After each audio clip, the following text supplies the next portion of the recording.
Bonjour, vous m'entendez bien? Oui, ok, très bien. Euh, je vais me présenter très vite, c'est marqué sur le slide, donc très très vite. Donc je m'appelle Julien, je suis Technical Evangelist chez AWS, que j'ai rejoint il y a un peu plus de 6 mois. Voilà, j'ai fait plein d'autres choses avant, c'est pas le sujet de la discussion, mais ça me permet d'avoir un petit regard sur comment on construit des plateformes web et comment on les scale. Ce qui tombe bien parce que c'est le sujet de ma présentation. J'ai remplacé le titre parce que j'avais envie d'un titre un peu plus sympa, mais on va bien parler de scaling et comment scaler une plateforme web type de un utilisateur à beaucoup plus d'utilisateurs. Euh, voilà, donc j'ai rajouté un agenda. Je me suis dit que c'était pas mal. Donc on va commencer par voir comment on faisait les choses jusque-là. Alors ce que j'entends par the old way, ça veut pas dire que c'est une façon périmée de le faire. C'est toujours très très valable pour beaucoup de plateformes. Et donc si c'est comme ça que vous faites aujourd'hui, pas de panique, ça marche toujours. Par contre, il y a une nouvelle façon de le faire qui est intéressante et que je vais vous présenter. Et on finira par une démo dans laquelle j'aurai besoin de votre aide, puisque on fera une démo en live sur une API que j'ai publiée. Voilà, donc tous les gens qui ont un mobile ou qui sont en Wi-Fi en général pourront m'aider à faire un petit test de charge sur cette appli. Ok. Donc commençons par le commencement. Donc vous avez une idée, un site web, une appli quelconque. Et donc, vous avez envie très vite de commencer à la tester, de commencer à la déployer. Okay, donc ça commence le premier jour avec un utilisateur, vous. Donc il est probable que vous adoptiez une architecture toute simple. À ce stade, le problème, c'est pas du tout de scaler. À ce stade, le problème, c'est de faire un truc qui marche, ce qui est déjà pas mal. Et donc il est assez probable que vous commenciez tout simplement avec une instance EC2, une machine virtuelle, et que vous mettiez tout dessus. Parce que c'est plus facile de développer comme ça. Vous n'avez pas à gérer de multiples composants. Donc vous allez déployer votre web app dans la techno qui vous plaît. Vous allez déployer une base localement sur cette instance, tous vos outils. Voilà. Donc une instance, un utilisateur, bon, peut-être un nom de domaine quand même. Un nom de domaine, pourquoi pas dans Route 53, qui est notre service de DNS. Voilà. Puis une IP publique qui vous permet d'accéder à votre serveur. Okay. Je pense qu'il y a plein de gens dans la salle qui ont commencé comme ça. Il y a peut-être encore plein de gens dans la salle qui fonctionnent comme ça. Okay, donc ça marche très bien, c'est up en 5 minutes et on peut commencer à développer et à publier des services. Très bien. Seulement, il va falloir que ça grossisse. Au début, vous allez prendre une instance toute petite parce que forcément, c'est les moins chers et c'est exactement ce qu'il faut faire. Il faut toujours commencer le plus petit possible. Et puis au fur et à mesure, vous allez rajouter des fonctionnalités, rajouter des composants, peut-être commencer à avoir un peu de trafic. Bon, vous allez avoir besoin d'avoir une instance plus grosse. Et donc vous allez faire ce qu'on faisait dans le monde des serveurs physiques, c'est-à-dire j'ai besoin d'un plus gros serveur. Donc on va faire du scale-up et vous allez prendre une plus grosse instance. Alors ça tombe très bien parce qu'on a de nombreux types d'instances disponibles chez AWS qui vont de T2 Nano qui est minuscule à des choses très très très grosses, des M4 10x large, des monstres. Bon, et donc en montant en gamme sur les instances, vous allez avoir plus de RAM, plus de CPU, plus d'IO, plus de réseau, etc. Magnifique. Le problème, c'est que comme dans le monde des serveurs physiques, ce fonctionnement-là, il s'arrête. Parce qu'il y a un moment où il n'y a pas plus gros. Donc il y a un moment où, même avec de très grosses instances, vous allez avoir un problème de il n'y a pas plus gros. Voilà. Donc il va falloir penser un peu différemment. Et puis surtout, au-delà du problème de perf, il y a un gros problème d'architecture qui est qu'évidemment, il n'y a aucune forme de redondance, il n'y a aucune forme de haute disponibilité sur ce genre d'architecture. Donc rassurez-moi, personne n'est en prod juste avec une instance. Si? Non? Levez la main. Non, on laisse jamais la main dans ces cas-là. Voilà, donc le problème c'est si jamais l'instance a un problème quelconque ou si même votre appli se casse la figure, ce qui peut arriver, un petit bug, un petit crash, bon, voilà, bah, vous avez tout perdu. Donc il y a juste tous vos œufs dans le même panier et ça c'est pas possible. Donc il va falloir à la fois adresser le problème de scalabilité, on va dire horizontale, et adresser le problème de haute disponibilité. Donc en supposant que vous ayez déjà un peu de trafic, je sais pas, vous commencez à bâtir votre petite communauté, vous avez une centaine d'utilisateurs maintenant, et vous n'avez pas, même si 100 personnes c'est pas beaucoup, vous avez quand même envie d'avoir un truc qui marche et de pas passer pour un rigolo. Donc, probablement, la première chose que vous allez faire, c'est sortir la base de données de l'instance. Et donc là, on a pas mal de choix pour faire ça au sein d'AWS. Le choix le plus, on va dire, le plus simple et le plus fréquent, c'est d'utiliser RDS, donc Relational Database Service, qui est donc notre base de données managée qui fonctionne avec MySQL, Postgre. Je suis obligé de tous les citer. Oracle, ça pique, SQL Server et MariaDB, ouf, et voilà, quelques autres. Et donc, la première chose à faire, ça va être ça. Déjà, de sortir la base de données de votre instance web et d'avoir, par exemple, RDS. Mais on pourra avoir d'autres choix. Okay, donc ça, c'est le premier choix déjà. Bon, alléger un petit peu votre instance web. Et puis, vous continuez à grossir. Donc, super. Et là, vous dites, bon, maintenant, 1000 utilisateurs, ça devient un peu plus sérieux. Il faut vraiment que je règle ce problème de disponibilité. Donc, assez facile à faire au sein d'AWS. Puisqu'on a ce qu'on appelle dans notre infrastructure des availability zones, qui sont des zones de disponibilité distinctes, qui s'appuient sur des data centers différents et où tout est fait pour qu'un éventuel problème d'infrastructure sur une AZ n'impacte pas l'autre AZ. Donc vous allez avoir 2 instances web que vous allez mettre dans des AZ différentes. Vous allez mettre un petit load balancer devant, histoire que ça soit transparent pour votre utilisateur. Et puis, tant qu'à faire, vous allez aussi avoir de la haute disponibilité sur RDS en ayant, si vous utilisez par exemple MySQL, bon, vous aurez une architecture master-slave classique, une instance maître dans une AZ et puis une instance répliquée dans une autre AZ. Okay, donc voilà, déjà là, on a vachement progressé par rapport au premier modèle. Hein. On a un peu de haute dispo, on a allégé nos instances web. Et on est un petit peu plus résistant aux pannes. Hein. Si on perd la base maître, la base slave prendra la main. Si on perd une instance web, il reste l'autre. Le load balancer fera son boulot, etc. Donc voilà, premier début d'architecture raisonnable. Et en fait, je pourrais arrêter la présentation là parce que le reste n'est que finalement une généralisation de ça. Et cette architecture-là, scalée, elle constitue la base de très très nombreuses plateformes et elle peut vous emmener extrêmement loin. Et donc mon conseil là-dessus, c'est commencer par ça, commencer par une architecture comme ça, montez en charge, simplifiez-vous la vie avec quelque chose de simple et de facile à manager, avant d'aller dégainer, je sais pas, Cassandra ou même DynamoDB ou même des architectures comme ça. Ce genre d'architecture hein, que vous allez étendre comme ça, elle peut vous emmener à des dizaines, voire des centaines de milliers d'utilisateurs. On a des exemples de clients qui fonctionnent vraiment comme ça, sans recourir à des technologies exotiques compliquées. Et donc là, qu'est-ce qui a changé par rapport au schéma d'avant ? C'est simplement le fait que vous voyez qu'on a plus de web, hein, on a rajouté des serveurs web. On a rajouté des répliques en lecture sur RDS, mais fondamentalement, c'est le même schéma. Et fondamentalement, hein, je reviens juste là, pour passer de ça à ça, bon, soit vous aimez cliquer dans la console et vous cliquez dans la console, soit vous le scriptez et c'est quelques lignes de script. Donc il n'y a pas de complexité particulière à passer sur ces modèles et à rajouter des instances. Donc, effectivement, on peut aller très très loin sur ce modèle-là, mais on peut quand même améliorer encore 2-3 trucs. Alors, on va les regarder. Alors déjà, le premier point, allez, on va voir si vous êtes encore réveillé vendredi après-midi. Qu'est-ce qu'on aurait envie de faire ? J'ai rien à vous faire gagner, c'est juste, vous gagnez ma considération, c'est déjà beaucoup. On pourrait mettre on pourrait avoir une deuxième, une troisième AZ. Il y a effectivement en Irlande, par exemple, on a 3 AZ. On pourrait travailler sur les 3. Mais c'est une bonne remarque. Mais je pensais plutôt là en termes on va dire, d'allègement des instances. Que fait le web qui devrait strictement pas faire ? Non, pas encore. C'est l'étape d'après. On va le faire aussi. Il y a un autre truc avant. Alors ouais, c'est un peu comme autoscaling, ouais, on va voir ça après.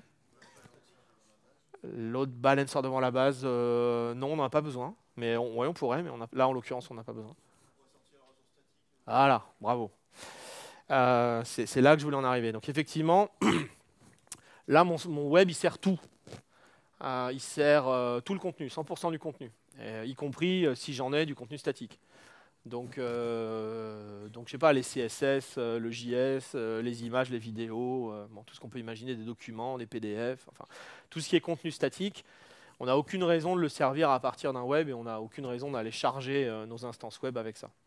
Donc le premier truc qu'on va faire, et ça c'est pareil, ça se fait à peu près en 10 minutes, c'est d'utiliser CloudFront, qui est notre CDN, pour servir à partir de CloudFront le contenu statique qui sera stocké dans S3, qui est notre serveur, notre système de stockage. J'espère que je n'ai pas à présenter S3.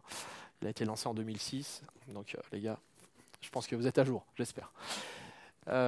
Et donc là, l'objectif de ça, c'est que l'intérêt de ça, c'est que CloudFront, on a 54 points de présence dans le monde, y compris en France, et que par exemple, on a un point de présence à Marseille, et à Paris d'ailleurs. Comme ça, il n'y a pas de jaloux. Et ce qui veut dire que si vous avez un internaute à Marseille qui se connecte sur votre plateforme hébergée en Irlande, bah, vous allez servir tout le contenu statique à partir du point de présence de Marseille. Donc, vu de votre internaute, il va avoir un temps de réponse, une latence qui sera beaucoup plus faible, surtout sur des gros fichiers qui sont longs et pesants à télécharger. Et votre serveur web se contentera, lui, de servir le trafic dynamique. Okay, donc, la mise en place du CDN, c'est... si vous avez beaucoup de contenu statique, lourd, c'est indispensable. Ok, alors on va faire un deuxième truc, quelqu'un l'a mentionné, effectivement on va mettre du cache. Alors on va mettre du cache pour plusieurs raisons. Donc je pense que quand tu... Qu'est-ce qui a dit cache cela tu pensais plutôt performance à mon avis. Donc c'est vrai. C'est vrai que mettre du cache au lieu d'aller relire en base de données en permanence, c'est une bonne pratique. Donc on pourrait utiliser par exemple Elasticache, qui est notre serveur de cache, notre service de cache managé qui marche soit avec Memcached, soit avec Redis, et on supporte la réplication dans Redis. Donc c'est vrai qu'il y a l'aspect performance, mais il y a une autre raison de le faire. C'est que au sein d'un cloud, contrairement à une infrastructure physique, on considère que les serveurs sont absolument jetables. On a toujours cette comparaison qui est de dire que quand vous faites de l'infra physique, vous traitez vos serveurs comme des animaux domestiques. Donc vous en prenez soin, vous les lavez, faut qu'ils sentent bon, vous les brossez, vous voulez qu'ils vivent longtemps, vous les amenez chez le vétérinaire, et quand malheureusement ils meurent, vous êtes très triste. Dans le monde du cloud, on traite les instances comme du bétail. Donc on en a besoin, voilà. Et donc à un moment, on les consomme, et quand on n'en a plus besoin, on les détruit. Et donc on ne tient absolument pas à ce que créer une instance, éteindre une instance, ça soit un process compliqué. On ne veut pas avoir à dire mince, je ne peux pas éteindre cette instance parce qu'il faut que je récupère des données stockées localement.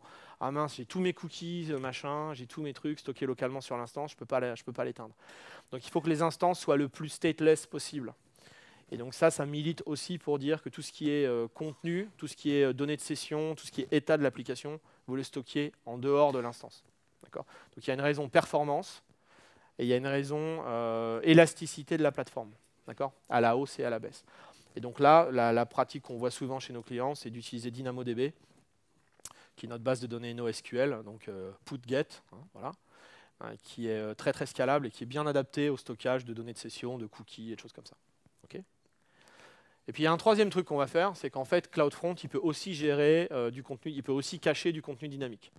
Donc, alors après, à vous de voir si c'est pertinent ou pas, quelle est la fraîcheur que vous voulez avoir sur certaines pages dynamiques ou pas, mais vous avez la possibilité de le faire. Donc, vous pourriez aussi distribuer via CloudFront le résultat de pages dynamiques cachées. Okay, donc, vous mettez CloudFront vraiment devant votre load balancer, et ce qui fait qu'il va offloader une partie importante du trafic de votre web, ce qui permet, toujours pareil, d'avoir des instances plus petites, des instances web plus petites, donc moins chères, mais peut-être d'en mettre plus en parallèle, ce qui est toujours là aussi une bonne chose. Okay, voilà, donc là on a quelque chose d'assez efficace. Donc maintenant qu'on a vraiment dégraissé la couche web, on va pouvoir se dire ok, maintenant si mon trafic augmente, je vais pouvoir en mettre plein, parce qu'avant on avait des grosses instances web, et si jamais il fallait en mettre 50 ou 100 d'un coup, bah ça coûte un peu, d'accord, ça coûte un peu. Donc on a envie de contrôler la façon dont ça grossit. On a peut-être envie de le faire manuellement, on a peut-être envie de faire attention.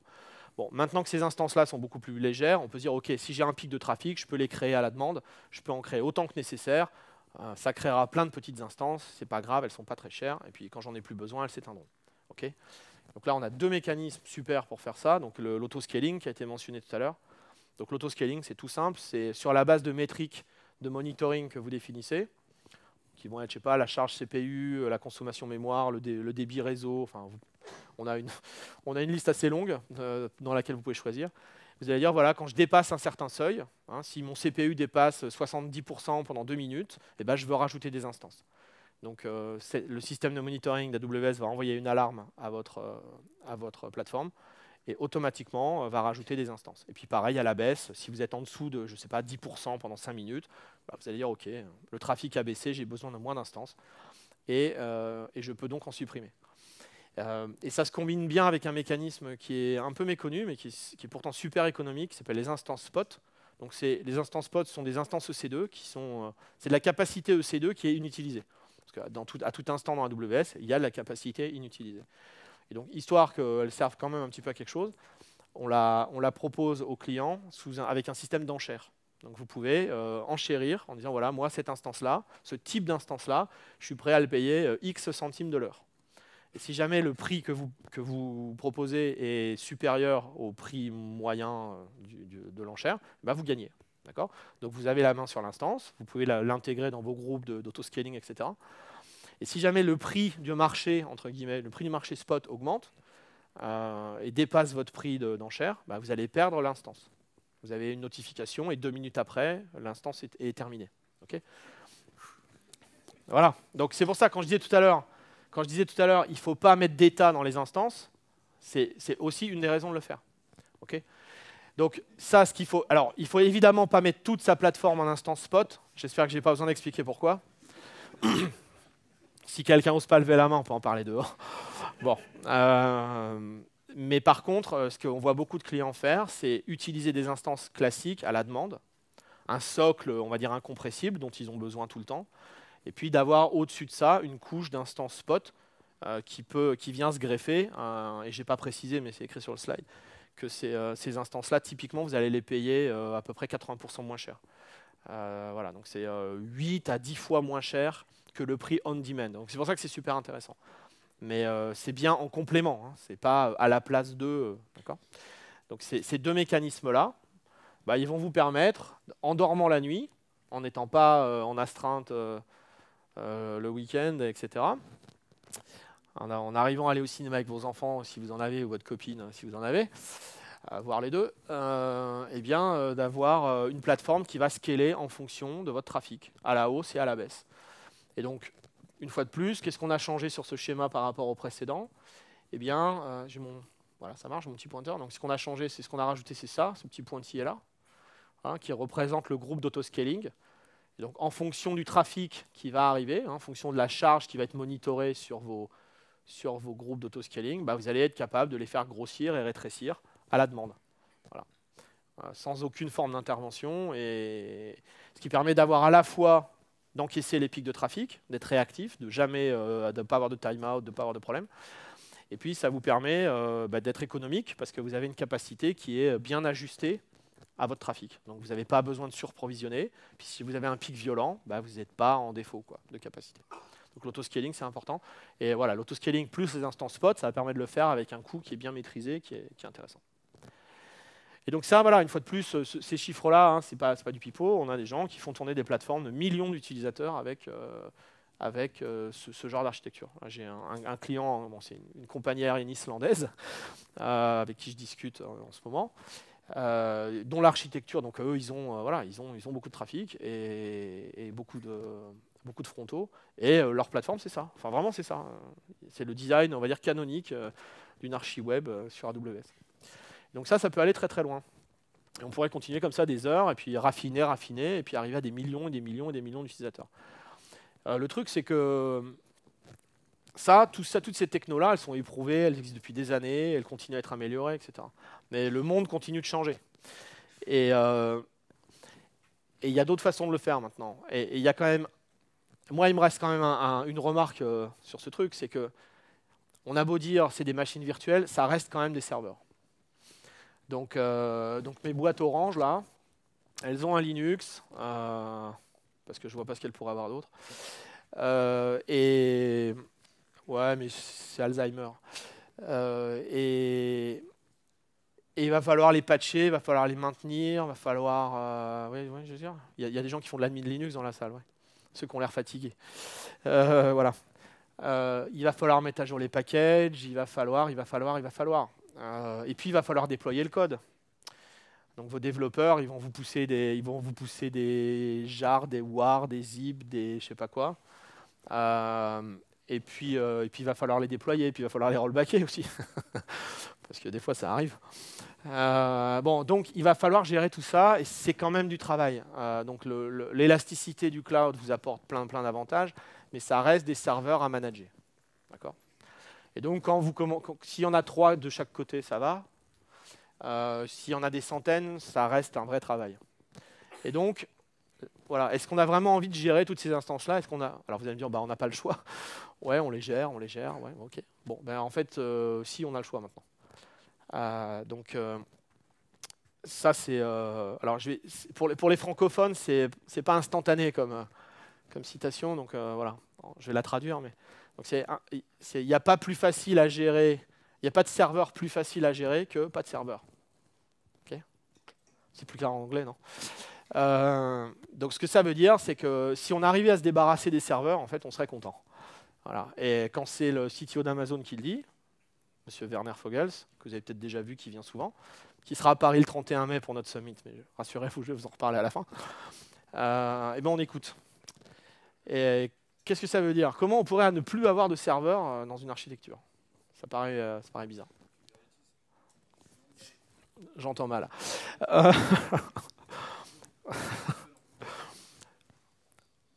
Alors, ok, provocation. Ça va, j'ai du temps. Pour moi, un container, ça reste un serveur. Et vous avez tous le droit de ne pas être d'accord. Mais ce que je veux dire par là, c'est qu'un container, ça reste un OS, ça reste des librairies, ça reste des dépendances. J'ose pas parler de la sécurité parce que voilà, ça va nous emmener loin.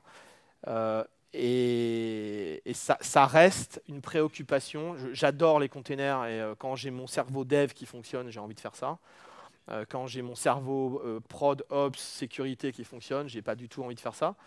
Parce que c'est presque pire qu'avant, en fait. Parce qu'on laisse les devs construire des containers dont on sait très bien qu'ils ne vont pas tellement se soucier de la sécurité, de la configuration, etc. Puis après, ils vont vouloir ça en prod tout de suite, parce que tu comprends, c'est à ça que ça sert les containers. Sauf qu'avec ma casquette Ops, il n'est pas question que ça se passe comme ça. Donc il va falloir avoir des process d'industrialisation, de sécurité, etc. Et je ne dis pas qu'il n'y a pas des façons de le faire, hein, je ne suis pas là pour troller. Je dis simplement, ça reste du travail.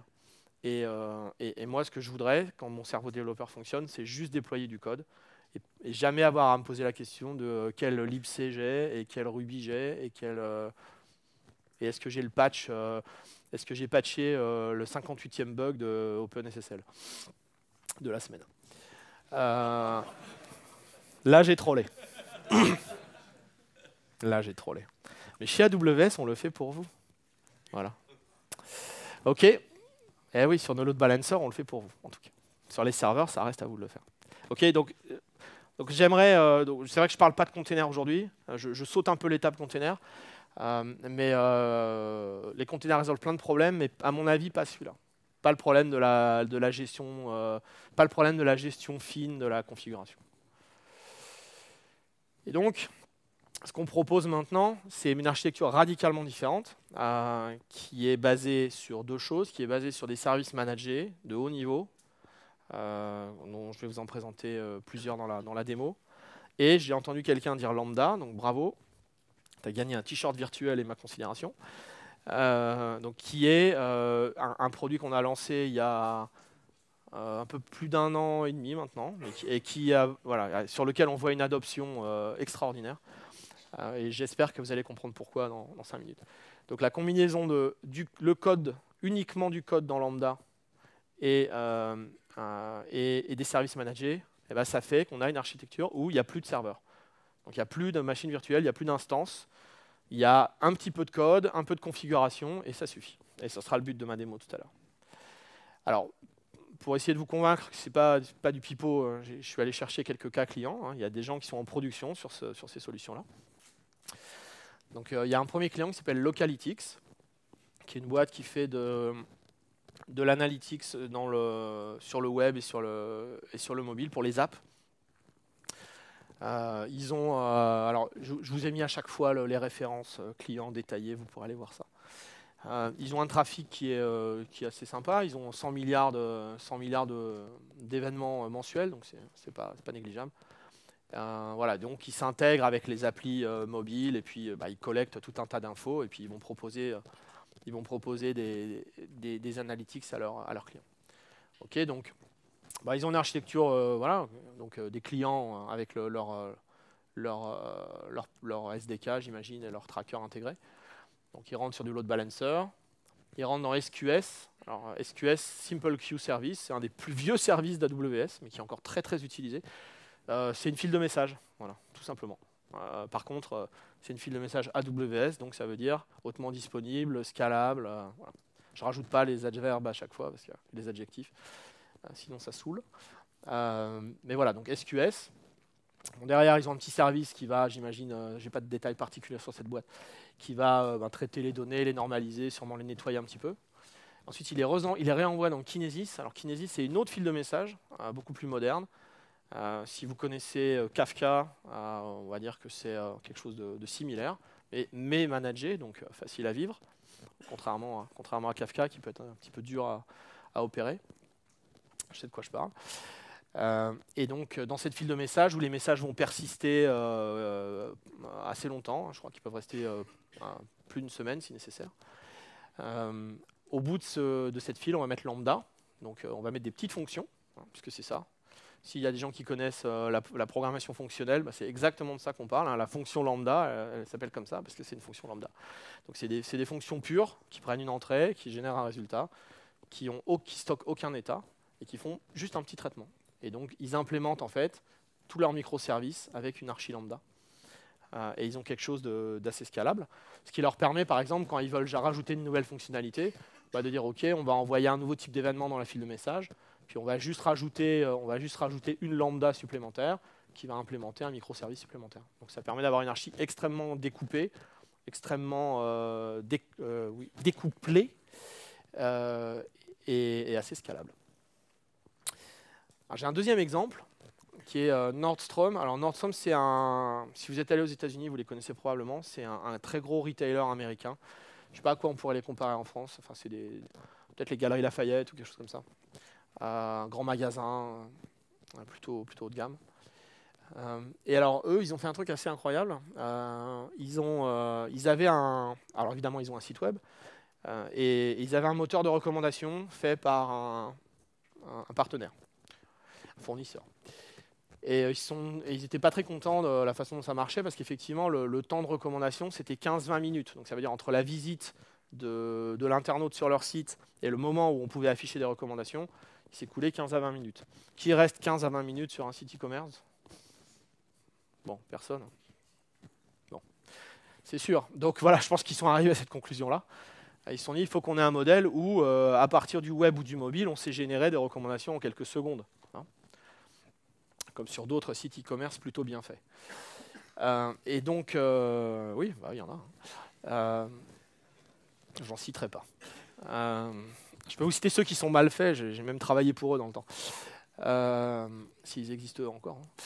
Et blague à part. Donc ils vont envoyer toutes les données dans Kinesis, donc toujours pareil, dans leur file de messages.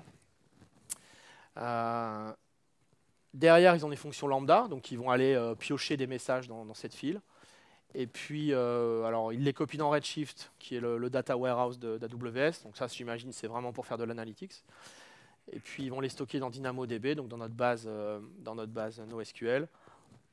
Et puis, retraiter ça encore avec des fonctions lambda. Donc, j'imagine qu'elles vont générer la reco.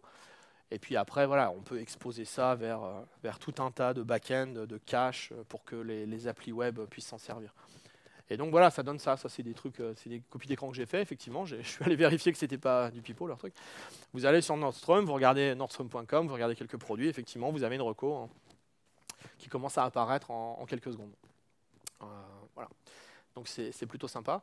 Donc effectivement, voilà, en termes de, on va dire de perf, ils sont passés de 15 minutes, je sais pas combien ça fait de secondes, 800, c'est ça?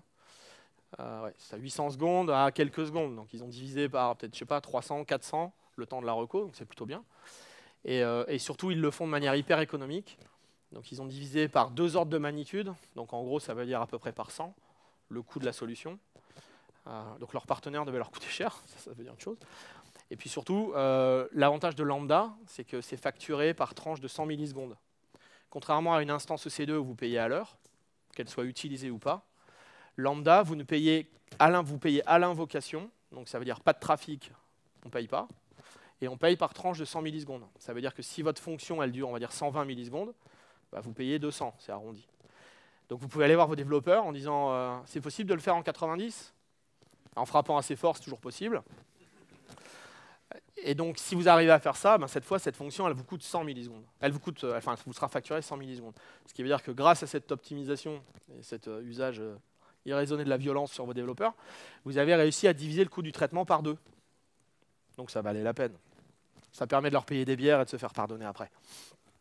Okay, et voilà, moi je trouve intéressant qu'une boîte comme Nordstrom, qui est un retailer qu'on ne voit pas forcément comme une boîte de techno, se dise, ben tiens, ce truc de reco là, qui est souvent considéré comme ésotérique, etc., je vais le faire moi-même. Et en fait, ils y arrivent et ils ont une super solution. Voilà.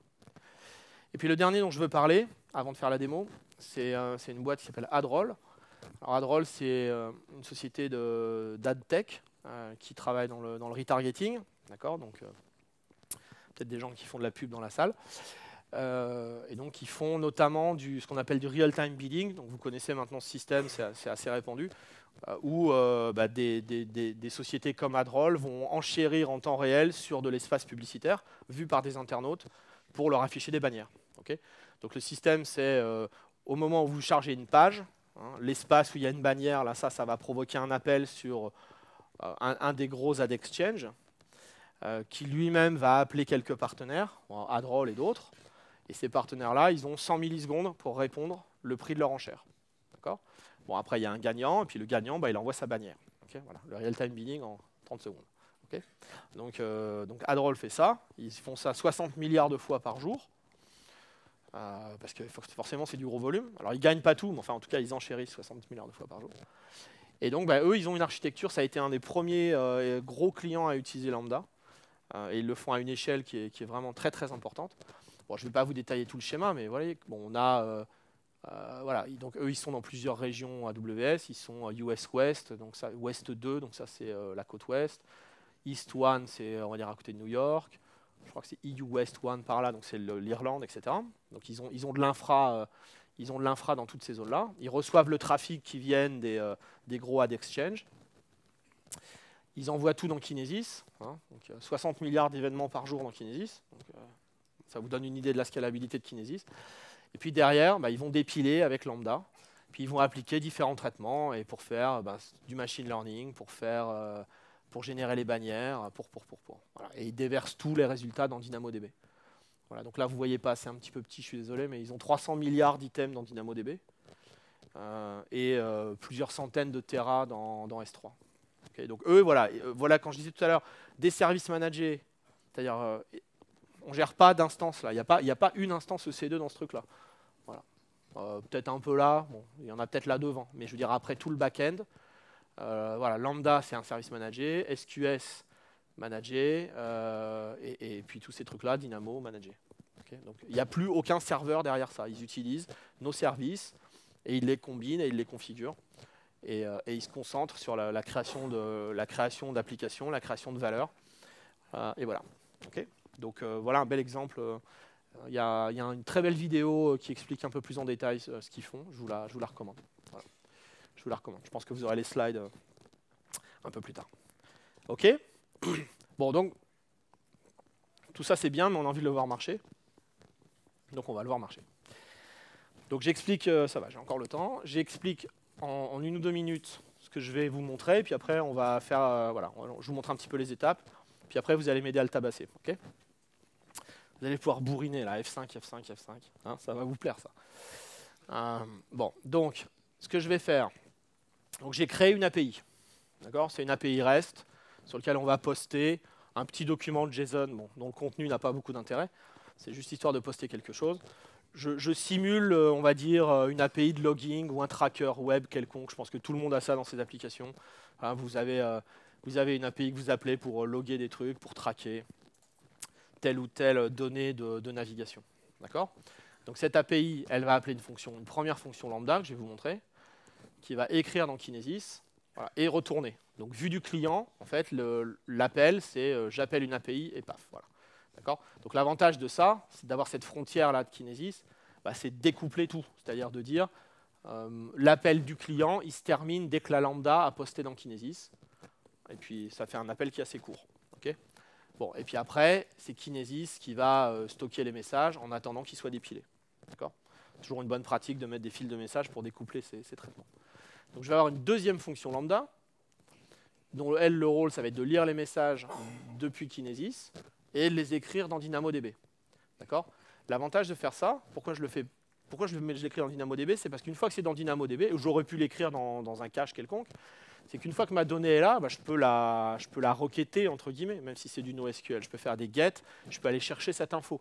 Donc ça veut dire qu'en très très peu de temps, hein, ce trajet-là, il est assez court, comme vous allez voir, en très peu de temps, finalement, j'ai ma donnée, on va dire temps réel, disponible pour des applications. Donc si j'avais une appli web qui avait envie de faire en temps réel ce qu'elle a envie de faire sur ces données-là, elle l'a tout de suite à disposition, dans un système qui lui aussi est très scalable. Okay, donc ça, je dirais, c'est la première moitié du pipeline, c'est stockage de données pour exploitation temps réel. Okay, à chaque fois que j'ai une écriture dans DynamoDB, dans cette table qui s'appelle Event Table, je vais utiliser un mécanisme qui s'appelle DynamoDB Streams, qui est un mot compliqué pour dire que c'est un trigger, qui va appeler une troisième fonction lambda, d'accord, qui va faire quoi? Qui va recevoir le ou les items qui ont été écrits ou modifiés dans DynamoDB, et qui va les pousser dans Kinesis Firehose, qui est juste un gros tuyau. Voilà. Donc c'est une abstraction d'un petit peu plus haut niveau que Streams. Streams, on peut gérer des shards, on peut faire des choses assez... pensez Kafka. On peut gérer des choses un petit peu plus complexes. Firehose, c'est une abstraction de plus haut niveau, où c'est juste un gros tuyau. Donc vous écrivez, d'accord, et ça va se déverser soit dans S3, soit dans, alors je vais dire Redshift, j'espère ne pas me tromper, soit dans, depuis 3 jours, dans Elasticsearch. Voilà. Donc si vous avez envie d'indexer les données et de les searcher, vous pouvez faire ça, parce qu'on a un service managé Elasticsearch. Ok. Donc l'avantage de ce tuyau-là, c'est que vous allez voir quand même, il fait de la compression, il peut faire de l'encryption. Donc c'est un gros tuyau, mais relativement intelligent. Okay, donc juste une dernière fois, hein, donc on va faire post, on va appeler une API, une première lambda, ça part là-dedans, hop, ça revient, et puis après tout le reste finalement, c'est de la programmation événementielle, et on va réagir à ces événements. Ok? Alors go.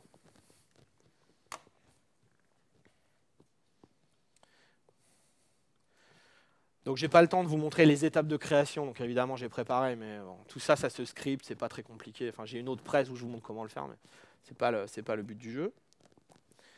Voilà, donc API Gateway, hein, j'ai créé mon application, mon API, donc qui va faire un post. Bon, j'ai pas mis d'authentification sur l'API parce que c'était pas totalement indispensable.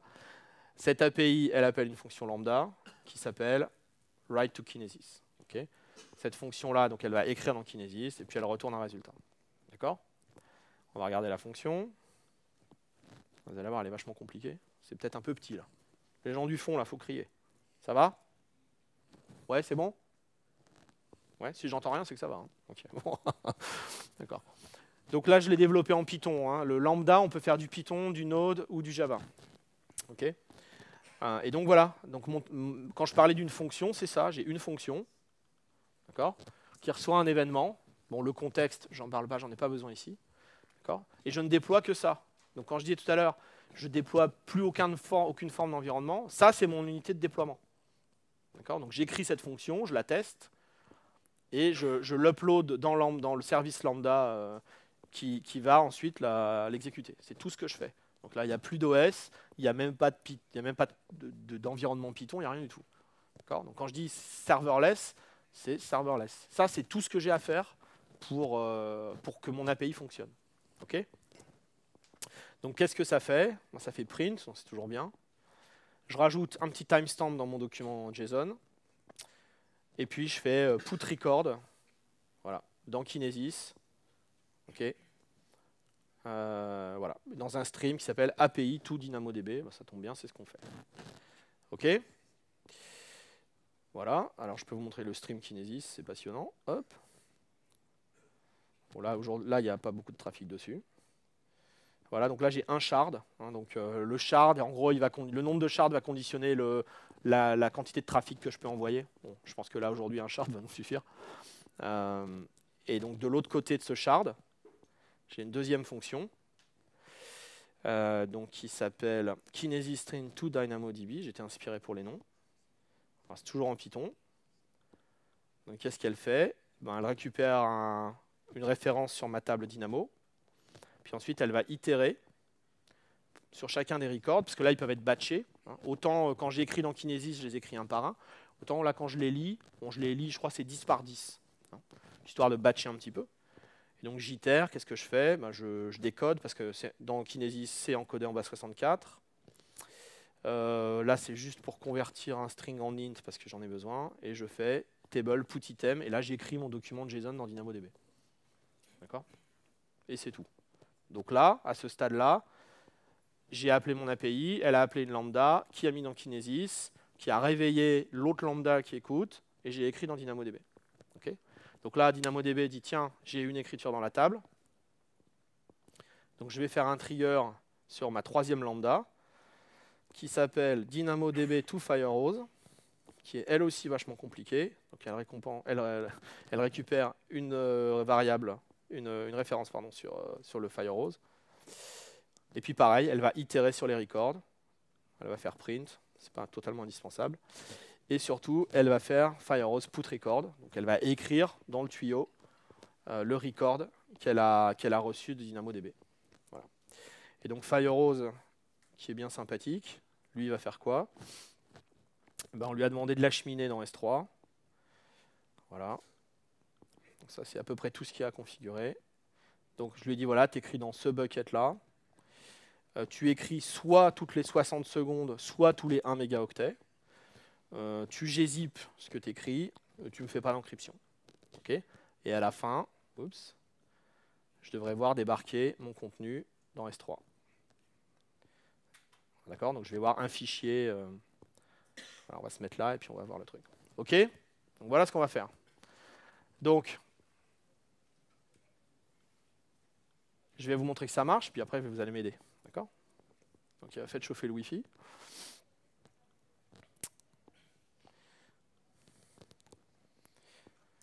Ok, donc là je suis sur une instance EC2 quelconque.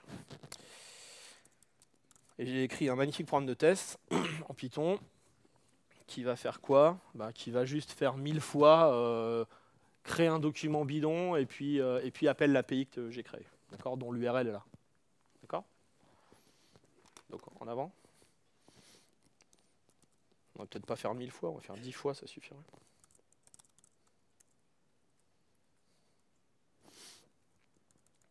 Alors si on veut 10 fois, il faut mettre 11. Voilà. Merci Python.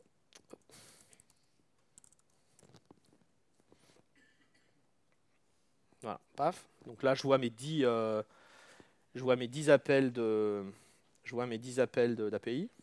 Ça va vite. Et si je regarde ce qu'il y a dans ma table DynamoDB, alors là, je réduis un tout petit peu. Voilà. Là, je vois mes 10 items. Okay. Donc là, voilà, ça, je vous montre la première moitié du pipeline. Et la deuxième moitié, comme il y a une petite latence de 60 secondes, parce que je lui ai dit envoie toutes les 60 secondes, on va attendre un tout petit peu. Okay. Et ça va arriver. Donc pendant ce temps-là, on va commencer à tabasser. Oh, il me reste un peu de temps, ça, impeccable. Donc, vous pouvez tous aller sur cette URL-là, api.julien.org, 2.8080.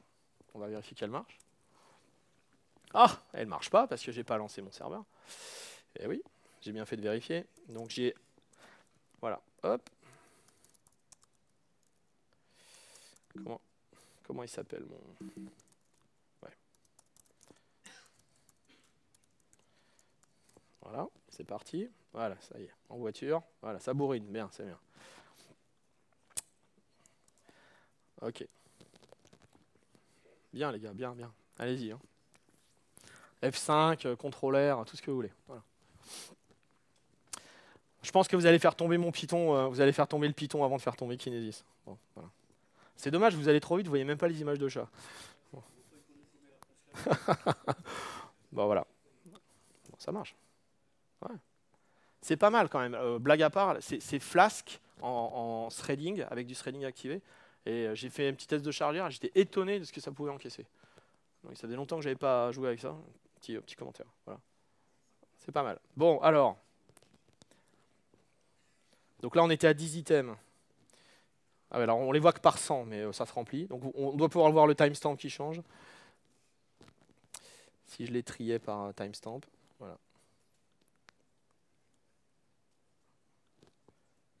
Ah non, là je les ai dans le mauvais sens. Ouais, ça se remplit, ça se remplit. Alors est-ce qu'on commence à avoir des fichiers qui arrivent là? Ah ouais, ça se précise. Voilà, donc là je commence à voir mes fichiers qui arrivent. Ok. Donc vous voyez, alors là comme on n'a pas assez de données, on avait dit toutes les 60 secondes ou tous les 1 mégaoctet. Bon, en fait c'est toutes les 60 secondes. Donc c'est pour ça qu'on va avoir un fichier toutes les minutes là. Ok. On n'a pas assez de data pour aller plus vite que ça. Ouais, ça prend, ça prend. Ouais, il râle de temps en temps, mais ça prend. Okay. Le but, c'est pas de scaler Python non plus. Ok, donc si je regarde dans un de ces documents-là, ouais, j'aimerais bien en voir un troisième qui arrive. Allez, 15h42. Voilà, ok. Donc j'ai toutes les minutes. Donc refaites le petit schéma dans votre tête. Toutes les minutes, paf, Firehose va se vider dans S3. Et donc si je regarde ce qu'il y a là-dedans,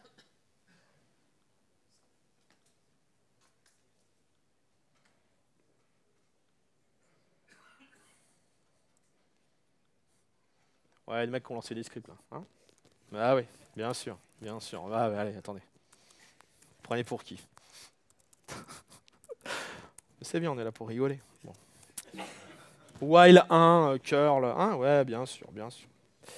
Alors, faites-vous plaisir, c'est vendredi. Voilà. Et donc là, alors c'est bien illisible parce que c'est du JSON, hein, donc normal. Mais donc là, on voit bien, on voit tous les événements qui ont été postés. Voilà, donc on voit le timestamp, on voit le user ID, on voit voilà. Alors c'est un trigger, donc c'est comme dans les systèmes traditionnels de trigger, on pourrait avoir l'ancienne valeur, la nouvelle valeur, hein, bon, pour ceux qui connaissent ça. Et donc là, bon, c'est assez illisible, mais on pourrait parser ça. Hein. On pourrait parser ça. Ah, il s'est pas encore cassé la figure, hein. Incroyable. Incroyable, ça marche bien. Et donc on pourrait faire plein de choses. Ok. Et donc, hop. Allez, un dernier chat pour la route.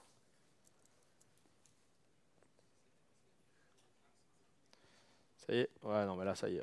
Ça y est, là, je crois qu'il est... J'ai dû épuiser les threads, là. Ouais. Ouais, non, mais il n'y a pas beaucoup de... D'accord? Non, mais c'est le Wi-Fi, là. C'est bon. Allez. Tac. Voilà, je l'arrête. Hop. Il va avoir du mal à s'arrêter. Voilà le chat, voilà.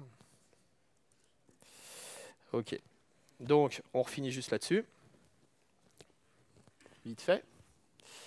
Ok, donc voilà, on a fait ça. Combien de serveurs on a installé? Combien de serveurs on a géré? Combien de serveurs on a monitoré? 0. Combien de lignes de vrai code on a écrit? J'ai été honnête, j'ai pas compté les prints. Il y a 16 lignes.